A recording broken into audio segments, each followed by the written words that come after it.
Rowan, I'll mention something that just comes to mind.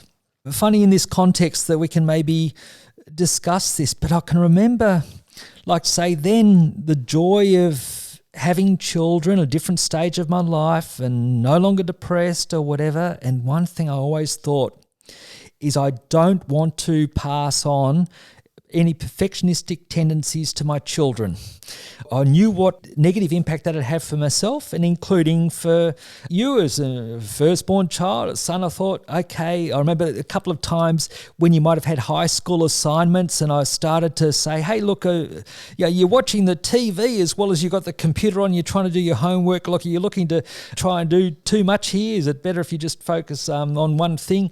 And I remember afterwards you did very well on that assignment regardless. And I thought, I better pull my head in and sort of I've got to be careful not to pass on my perfectionism to you. So I thought I was doing an okay job at that, but I'm not sure that I did because I suspect that perfectionism might have been an issue for you as well.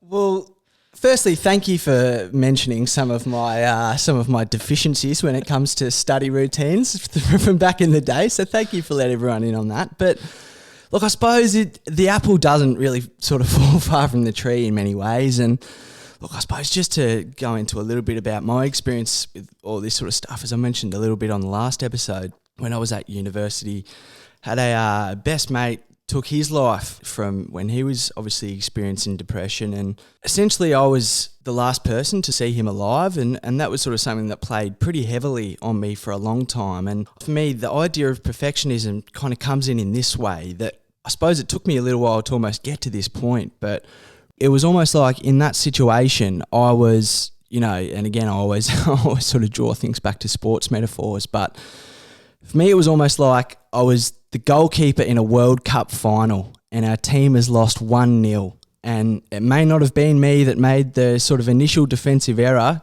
to sort of lead to the goal, but my gloves were the last ones that ball passed before it rippled through the net. So look, for me it was very hard to recognise the element to which there was some intuition involved in that, and to which I did potentially recognise that there was something a little bit more going on, but maybe didn't act until later on. And I suppose for me, the almost epiphany that kind of came out of that whole episode was, well, if I'm going to be the soccer goalkeeper that, is sort of in that position, in many ways we all are that kind of goalkeeper who's standing there and may have a shot come at us at any time. Well, recognising that there's no goalkeeper in the history of the world who stopped every goal, but looking within myself, geez, I want to, build up my skills to be a bloody good goalkeeper.